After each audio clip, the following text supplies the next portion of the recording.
Si Maria ay isang dalagang taga-Alexandria. Maganda, kaakit-akit, ngunit ligaw. Sa loob ng 17 taon, siya'y namuhay bilang isang babaeng makasalanan. Binibigay ang sarili hindi dahil sa pangangailangan, kundi dahil sa pagnanasa. Inabol niya ang kaligayahan ng laman. Hindi alam na lalo niyang nilalayo ang sarili niya sa Diyos. Isang araw, sumama siya sa mga peregrino patungong Jerusalem. Hindi para manalangin, kundi dahil sa kuryosidad at kapalaluan. Ngunit may plano ang Diyos na hindi niya inaasahan. Nang subukan niyang pumasok sa simbahan ng banal na libingan, hindi siya makagalaw. May di nakikitang pwersang pumipigil sa kanya. Paulit-ulit niyang sinubukan, ngunit tila may kapangyarihang hindi siya pinapapasok. Puro niya naunawaan ang kanyang mga kasalanan, ang pader na umaharap sa kanya at sa Diyos. Sa gitna ng kanyang pag-iyak, tumingin siya sa isang larawan ng mahal na inang Birheng Maria. Ina ng Diyos, tulungan mo akong makita ang krus ng iyong anak at nangangako akong babaguhin ko ang aking buhay.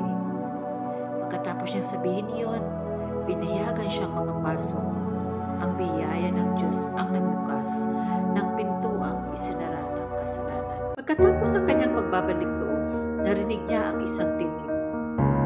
Tumawid ka sa ilog Jordan at doon mo matatagpuan ang kapayapaan. Sumunod siya. Sa loob ng 47 taon, naninirahan siyang mag-isa sa disyerto.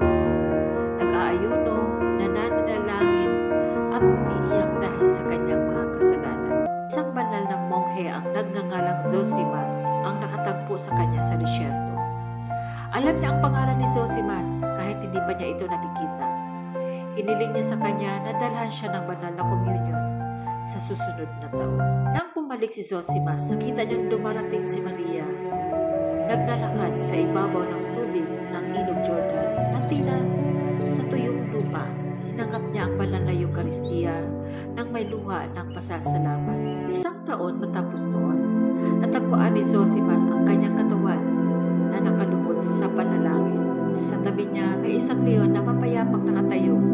Tinulungan ng leon si Zosimas na hukayin ang kanyang libingan. Ang babaeng dating makasalanan ay naging banal. Mula sa kailaliman ng kasalanan hanggang sa tuktok ng kabanalan, ipinapaalala sa atin na Santa Maria ng Ehipto, walang kasalanang mas malaki kaysa awa ng Diyos. Walang kaluluwang masyadong malayo na hindi kayang abutin ng kanyang pag-ibig. Saint Mary of Egypt, pray for us.